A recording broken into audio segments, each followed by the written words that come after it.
When I was there, the hospital was just resuming its activities. There was around 200, between 200 and 300 patients at any given time in the hospital.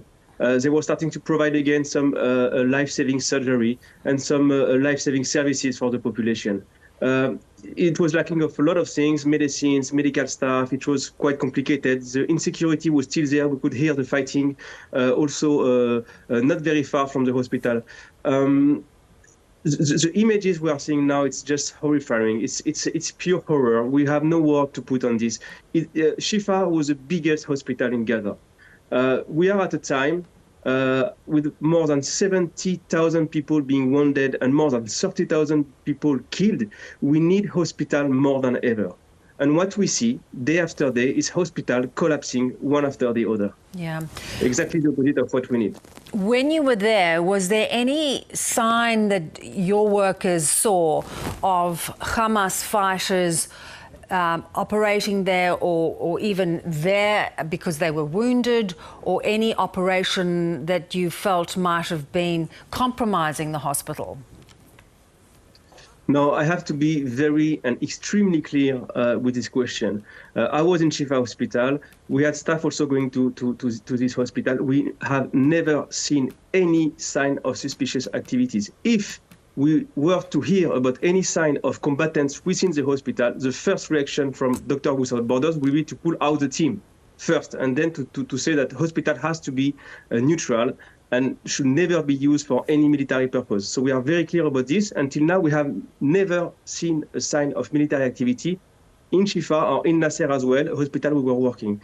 Never. What we have been seeing is doctors, is patients, some of them dying because of lack of care and lack of medicine. This we have seen a lot. And we have seen a lot of children and women in the hospital. I was in a Shifa hospital. I was in Nasser hospital also last month.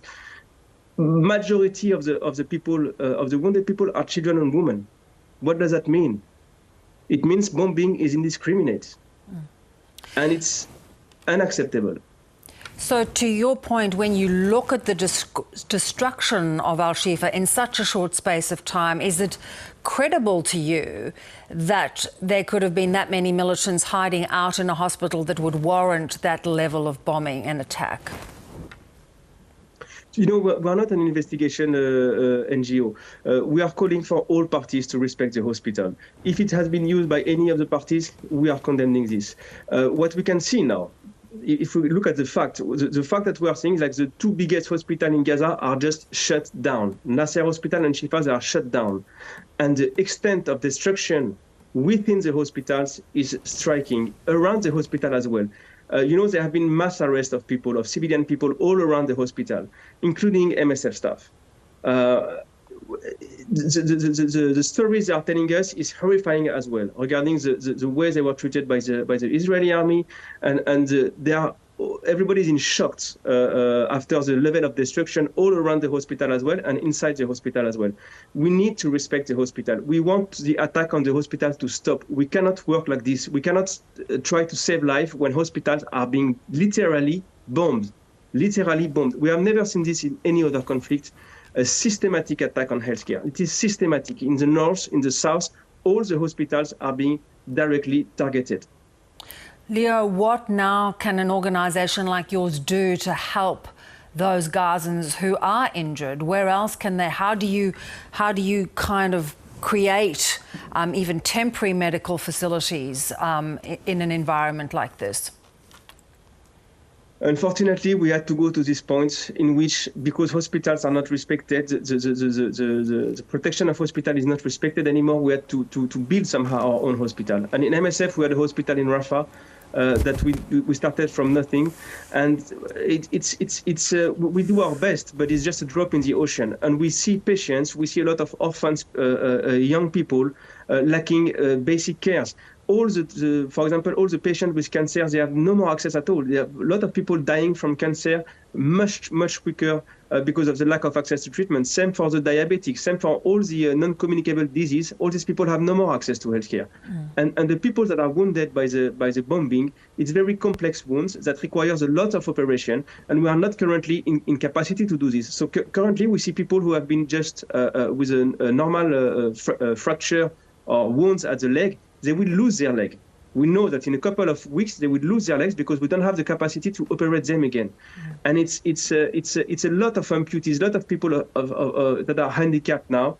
The level of trauma is more than high. Even in our staff, it's becoming extremely challenging for us to work because our staff are terrified. They are traumatized. They lost their houses. They lost family members. They have nowhere to go. They sleep under tents where they don't have running water. How can we work like this? We cannot work like this under a carpet of bombing in this condition. And I wonder too how you all feel after an event that we saw overnight where 7 aid workers were killed trying to deliver humanitarian aid. Yes, and there is no word for the horror I have when I see this. Those people, WCK, the World Central Kitchen, they were providing very, very much needed food to starving people because the people are starving currently. So you have a humanitarian organization trying to relieve the starvation, and they are being directly hit by looks like a missile.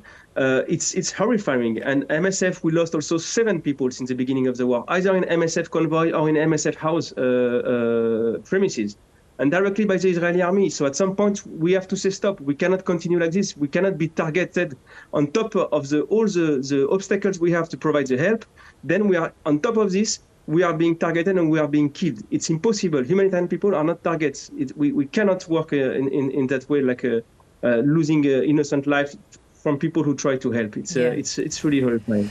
Leo, I think, people are so grateful for the work that you do, and I know it's an impossible situation, but I appreciate you joining us to tell us about some of your experiences. Thank you. Thank you.